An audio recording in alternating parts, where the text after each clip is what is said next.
Sneha steel and furniture centre Salgare. आमच्याकडे steel भांडी, संसार उपयोगी साहित्य, sofa set, furniture, cooler, dining table, आटा चक्की व इतर साहित्यांचे एकमेव ठिकाण एक, व्हरायटी अनेक। आता शुभ मुहूर्ताची सुरुवात सलगरेतील स्नेहा स्टील मधील खरेदीनेच।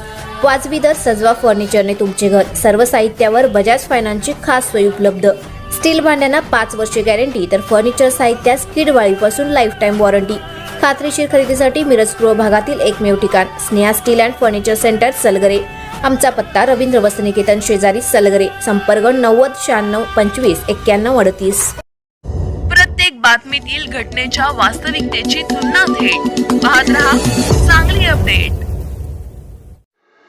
मोबाईलचा अतिवापर आणि शाळेत न जाण्यावरून आईने रागवल्याच्या कारणावरून एका 14 वर्षांच्या अल्पवयीन मुलीने रागाच्या भरात घर सोडल्याची धक्कादायक घटना सांगलीत उघडकीस आली आहे। या प्रकरणी सांगलीतील विश्रामबाग पोलीस ठाण्यात अज्ञात व्यक्तीविरुद्ध अपहरणाचा गुन्हा दाखल करण्यात आला आहे।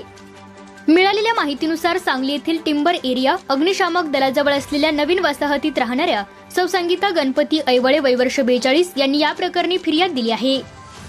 त्यांची 14 वर्ष 9 महिने वयाची मुलगी अमृता गणपती ऐवळे ही मंगळवार दिनांक 30 जून 2026 रोजी सकाळी 9 वाजण्याच्या सुमारास घरातून अचानक निघून गेली।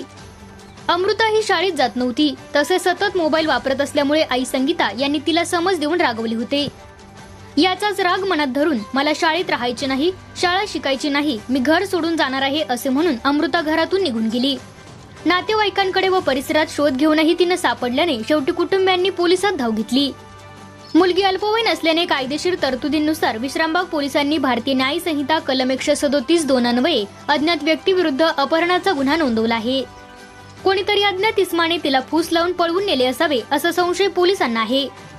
विश्रामबाग पोलीस या प्रकरणाचा पुढील तपास करीत असून परिसरातील सीसीटीव्ही फुटेजची तपासणी सुरू आहे। या मुलीबाबत काही माहिती मिळाल्यास तात्काळ पोलिसांशी संपर्क साधण्याचे आवाहन करण्यात आले आहे।